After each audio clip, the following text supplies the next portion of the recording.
In the early years of the PlayStation 3, Sony was experimenting and chasing ambition. As we learned in our previous episode in this series, one of the most promising projects was the Getaway 3, a sequel to the cult classic PS2 series that many players viewed as Sony's answer to GTA. The Getaway 3 was going to be set primarily in London and Amsterdam. The game promised cutting-edge visuals, massive open world, and a level of realism that seemed, once again, impossible for the time. Then, after years of development, it just vanished, disappeared, gone.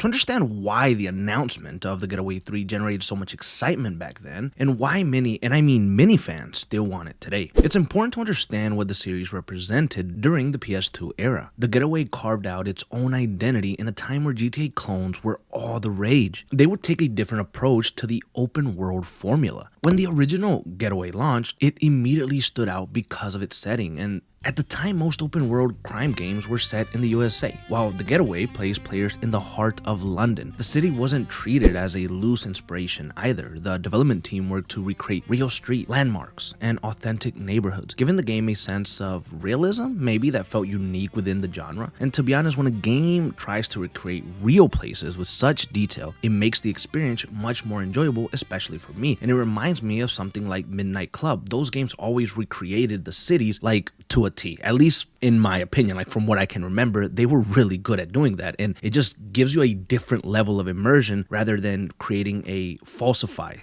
city. Now, the series also gained attention for its grounded presentation instead of relying on over-the-top humor or exaggerated characters like other games at the time. The Getaway embraced a more serious, more realistic tone inspired by British crime films, which you can really fucking tell. Its story focused on organized crime, police investigations, criminal underworld that was kind of operating beneath the surface of London, stuff that you don't necessarily see. This approach kind of helped the franchise attract players looking for a different type of crime story or a different type of open world game. Some would say more mature one. The franchise also developed a reputation for pushing technical boundaries on the PS2, recreating large sections of London and, more importantly, filling them with lots of traffic and pedestrians for the time. That's something that many games sometimes even struggle with today. By the mid-2000s, the Getaway series had become one of Sony's most recognizable IP. It wasn't on the same level as the company's biggest franchises, but it occupied an important place within the PlayStation ecosystem. The series represented a uniquely British identity, and it gave Sony an open-world crime franchise that stood apart from all of the competition. The release of The Getaway Black Monday, which was the second game, further expanded the franchise reach. While opinions on the sequel were kind of mixed, it demonstrated that Sony was committed to growing the series into a long-term property. At least, that's what we thought. Many players assumed that a third entry was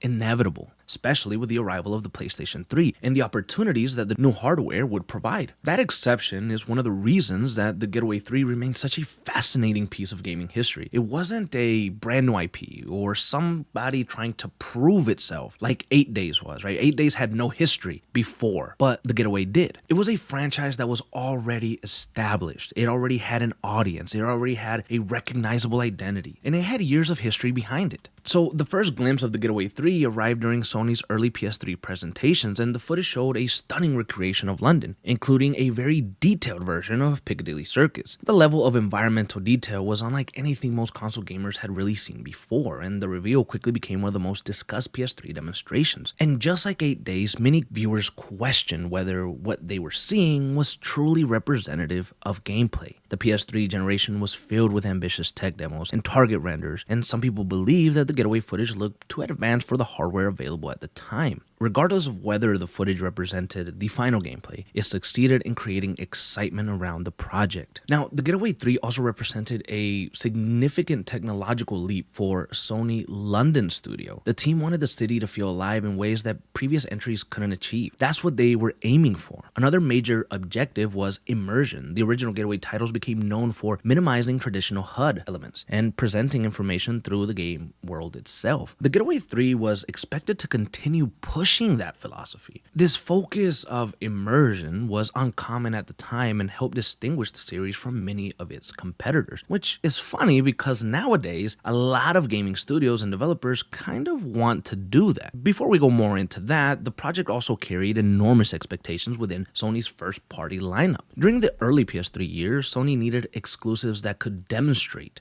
the capabilities of its expensive new hardware, and the competition with the Xbox was at an all-time high. The Getaway 3 was viewed as a potential showcase title, a game that could stand alongside the company's biggest franchises and demonstrate what the PlayStation was capable of delivering. Now, again, going back to this, the ambition of the Getaway 3 is so interesting because today, many of the goals that it had have become the standard across the industry. These cities or these environments that are highly detailed, the games that are highly immersive, cinematic presentations like Ghost of Yote, like that doesn't have a traditional minimap or tell you to go here or there. You kind of have to find your way through the world, and that's really common now, but it was so new back then, and the Getaway 3 was exploring that capability. So in a way, kind of like 8 Days, maybe the game was a little bit ahead of its time, and it would have worked much better had it come out during the PlayStation 4 era. Maybe if it would have skipped the PS3 and it would have come out in the PS4, we could have really had it. So clearly that ambition that the Getaway had maybe became the project's greatest strength and one of its biggest challenges. Now, there were obviously some development troubles behind the scenes. The development apparently was becoming difficult. Like many studios during the early PS3 era, Sony London was dealing with the challenges of developing for Sony's new hardware. Projects were becoming more large. Projects were becoming more expensive and more technically demanding, especially because the hardware of the PS3 wasn't the most developer-friendly, as we learned in our previous episode. The Getaway 3 was an ambitious project for London studios, and it could not have helped that they were also developing an equally, if not more ambitious game at the same time with 8 Days. Now, we've talked a lot about 8 Days here, but it's because these games were announced around the same time and they were canceled around the same time. It was a hard time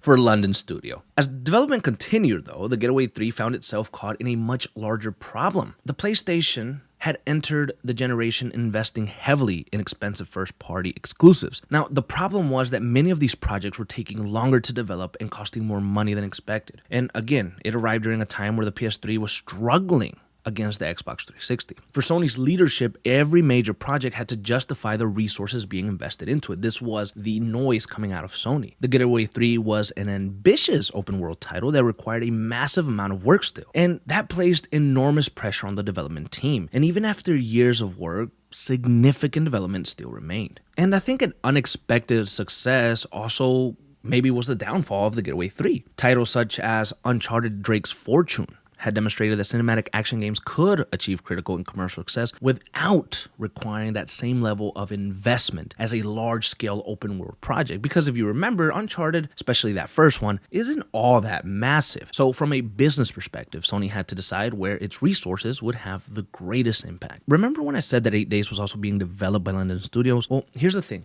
Both of the games still required significant financial commitments, and both still required years of additional development. So from a business point of view, Sony had to make decisions, and these would not be received well by the fans.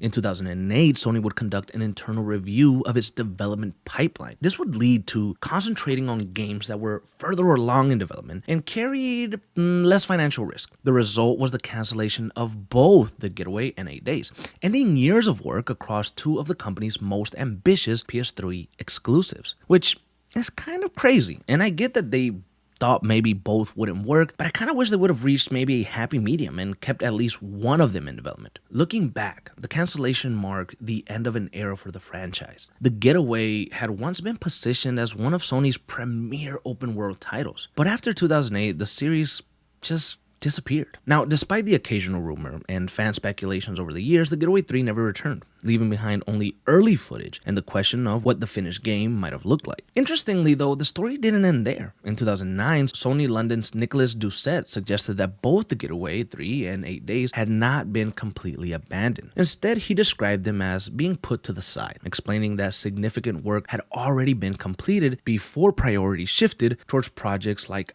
iPet. Imagine that the Getaway 3 was canceled for fucking iPet.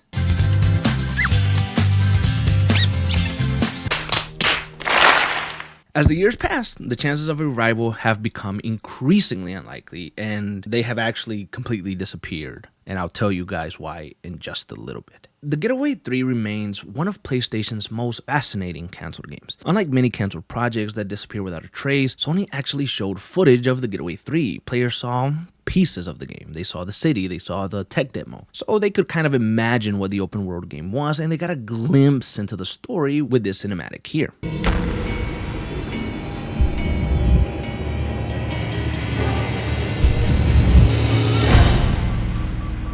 That glimpse is what continued to fuel interest for years and years on end. For many PlayStation fans, the Getaway 3 represents a different path for Sony, a path they could have taken. Instead of becoming known primarily for the cinematic action games like Uncharted, the company might have continued developing major open world crime games or franchises set in London or other places. And maybe this would have led the Getaway to be on its sixth entry today, like another very famous open world crime game. Instead, the Getaway 3 joined the growing list of ambitious PS3 projects that never reached the finish line, becoming one of the most famous canceled PlayStation exclusives in history and the death of a franchise.